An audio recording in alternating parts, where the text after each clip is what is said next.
Chaos has erupted across Britain. The quiet rumble of rural discontent has exploded into a full-blown national crisis. And now the unimaginable has lost control behind palace doors. The happened. King Charles has reportedly monarch, known for his restraint and calm, is said to have flipped out after being shown disturbing footage of Prime Minister Keir Starmer's government arresting farmers and voters for what they're calling non-compliance. This isn't just political turmoil. It's a full-scale uprising against a government that appears to be turning on its own people, and the fury is no longer confined to the countryside. From the halls of Buckingham Palace to the streets of London, anger is boiling over, and Britain is on the edge of something it hasn't seen in generations. The first signs of the storm appeared like whispers in the wind.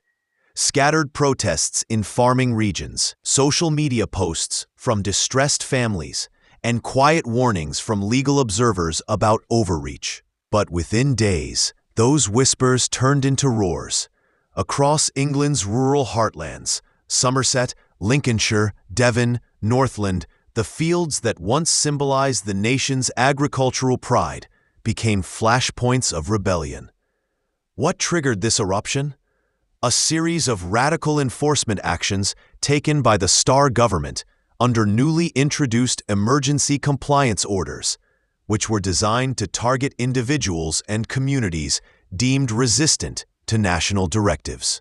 In simpler terms, anyone questioning the government's policies, refusing to comply with new tax enforcement schemes, or attending unauthorized gatherings could be detained without trial. It started with farmers. Labor's latest regulations have made it nearly impossible for small landowners to survive. The controversial inheritance tax changes placed crushing valuations on generational farmland, while sudden audits and inspections were ordered across agricultural regions. When local farmers refused entry to government agents demanding immediate access to their property, the state labeled them as non-compliant. What followed was a wave of arrests. Dozens of farmers were handcuffed in front of their families, their equipment seized, and their land marked for state review. Videos began to surface, gritty, unfiltered footage showing peaceful men and women hauled off by riot police, their only crime being a refusal to surrender their life's work to bureaucracy. The term non-compliance quickly morphed into a chilling weapon. In Essex, a 62-year-old farmer was dragged from his barn after objecting to a sudden property reassessment. In Dorset, a young couple was arrested at a town hall meeting after questioning Labour MPs about how they'd afford the winter heating costs. In Shropshire, a 14-year-old schoolgirl was escorted out of a community gathering by armed officers for distributing leaflets critical of government energy policy. The nation watched in disbelief as the government's narrative shifted from democracy to control, from governance to enforcement. The tipping point came when King Charles was made aware of the situation, not through official government briefings, but through leaked footage shown to him by senior palace aides. According to royal insiders, the king viewed a compilation of scenes from the last hours: police tackling elderly landowners, tear gas used on peaceful tractor protests, a disabled war veteran arrested for waving a Union Jack outside his village hall. What reportedly followed was an emotional explosion. Witnesses say King Charles slammed his hand on the table and shouted, "This is disgraceful. This is not who we are." In decades of royal service, aides claimed they had never seen him so enraged. That moment set off alarm bells through the highest levels of government. According to sources close to the palace, the king made an immediate, unscheduled call to Prime Minister Keir Starmer, a call that was anything but ceremonial.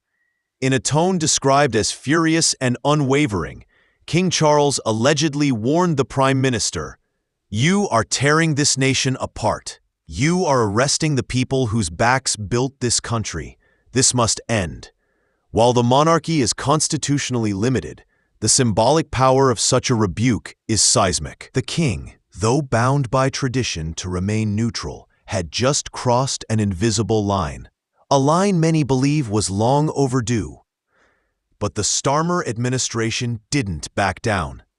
In fact, within hours of the royal call, Downing Street doubled down. A statement was released asserting that the arrests were necessary to maintain social cohesion, and that non-compliance with lawful government directives cannot be tolerated in a time of national transition. The phrase national transition immediately sparked confusion and concern. What exactly is Britain transitioning into? And who gave the government the authority to jail citizens for? As fury swept across the countryside, it quickly reached Britain's cities. London, Liverpool, Sheffield, Birmingham, thousands took to the streets. Farmers' protests merged with civil liberty marches. Students, pensioners, workers, and clergy linked arms in what is now being called the Freedom Front.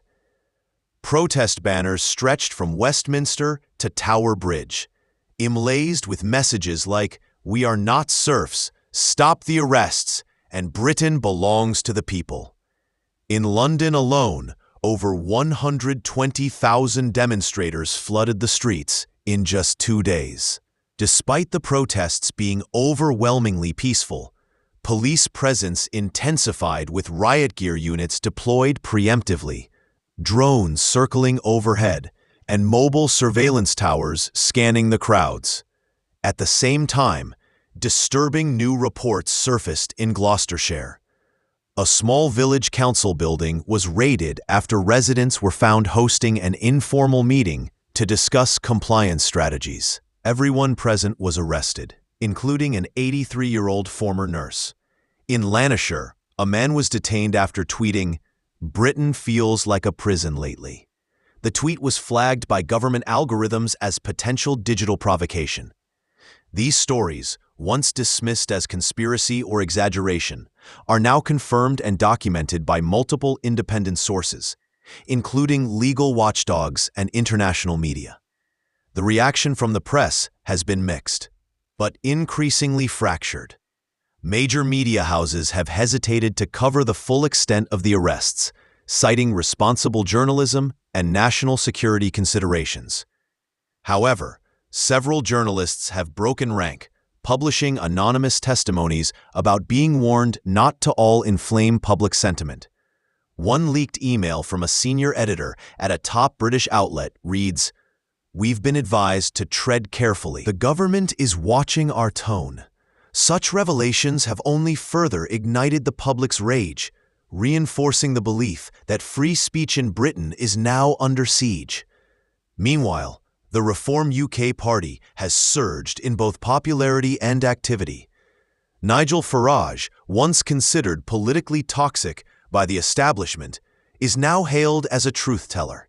His speeches are drawing record crowds, and his condemnation of the Star regime has echoed from village greens to digital platforms.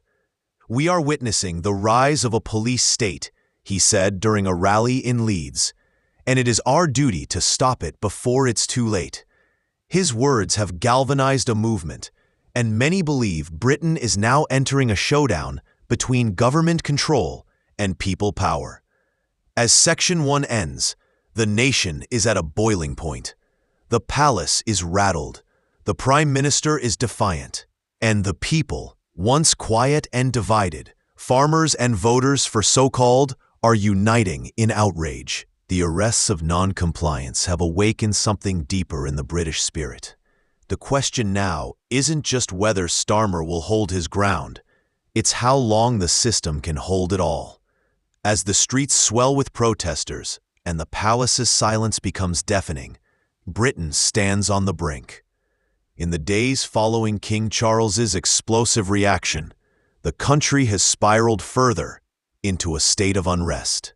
More than 700 arrests have now been confirmed under the government's Emergency Public Order Compliance Directive, a policy passed quietly through Parliament just weeks earlier with minimal debate and almost no media scrutiny.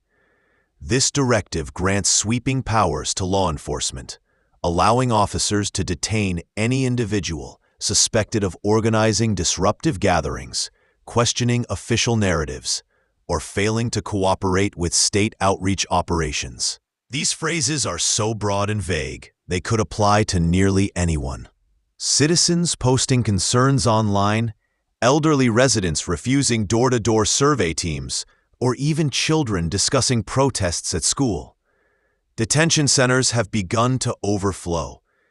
In a move that has stunned human rights observers, the government has begun converting disused military barracks and industrial warehouses into temporary compliance holding facilities. Reports have emerged from Kent, where detainees are kept in freezing conditions without access to legal representation or basic health care. One insider, a former civil servant turned whistleblower, described the situation as a human rights catastrophe in the making. He revealed that many arrested citizens are being held indefinitely with no court dates, no public records, and no means of contact with their families. When asked why the media hadn't reported on this yet, he replied, "They're terrified." The state has weaponized fear. Amid all this, the king remains behind palace gates, silent, but deeply disturbed, according to those closest to him. Sources claim Charles has summoned a series of emergency consultations with constitutional scholars, spiritual advisors, and former members of the Privy Council. The question weighing heavily on the monarch is not just how far this crisis will go, but whether he, bound by centuries-old tradition, has the moral right to intervene. Under normal circumstances, the king's role is symbolic. But these are not normal times.